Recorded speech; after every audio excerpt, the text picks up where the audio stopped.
皆さんこんにちは。ワールドラバーマーケットのやすんです。今日の卓球知恵袋は、しっかりと回転のかかったループドライブの処理の仕方っていうのをやっていきます。皆さんもグッて回転かけられたループドライブっていうのがうまくブロックできなくて悩んだことっていうのはあるんじゃないかなと思います。どうしても普段取ってないような回転量のループドライブっていうのをブロックしようとすると弾かれて、特にそれが試合だったりするとどうしたらいいかなってなっちゃう部分はあると思うんですけど、普段の中で練習していく項目としてしっかりとループドライブの対処方法、この動画を見て学んでいただけたらなと思います。私もループドライブをブロックするっていうのは結構苦手だったんですけど、さすがに苦手だったんで結構練習やり込みました。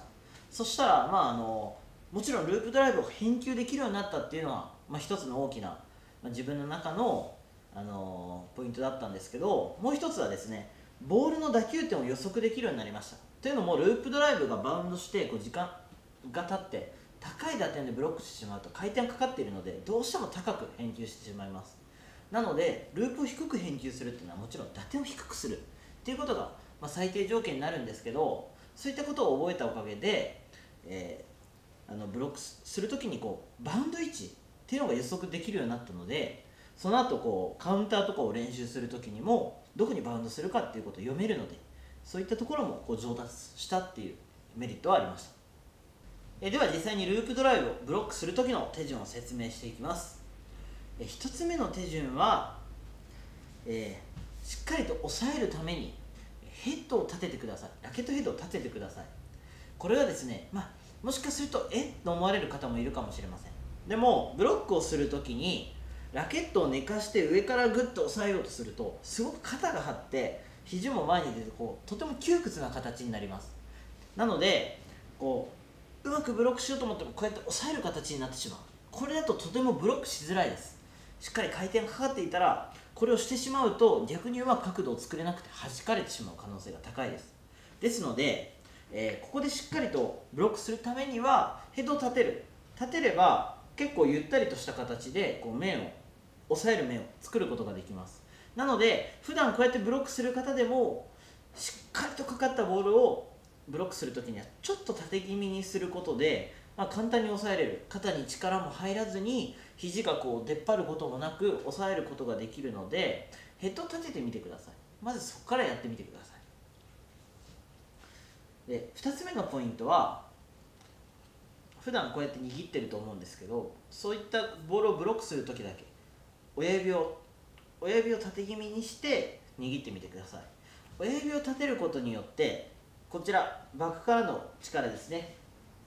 こうすることによって親指を立てることによって押し負けなくなります。どうしても回転かかったボールをブロックするとき押されてしまうということが多々ありますが、これを親指を立てることによって面がぶれずに安定してより安定性のあるブロックっていうのを身につけることができます。ですので、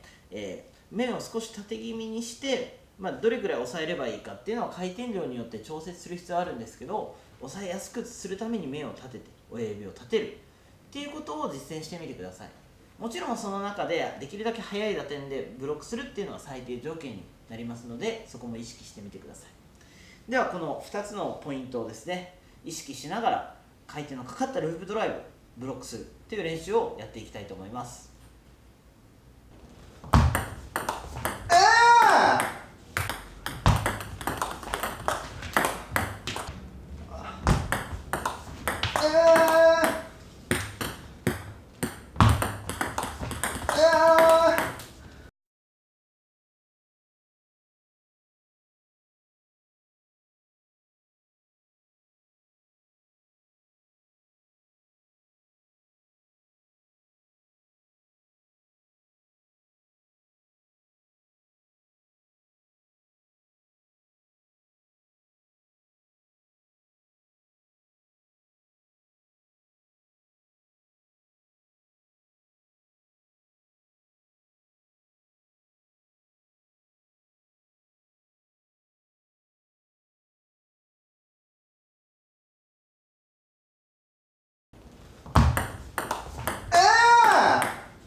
うわ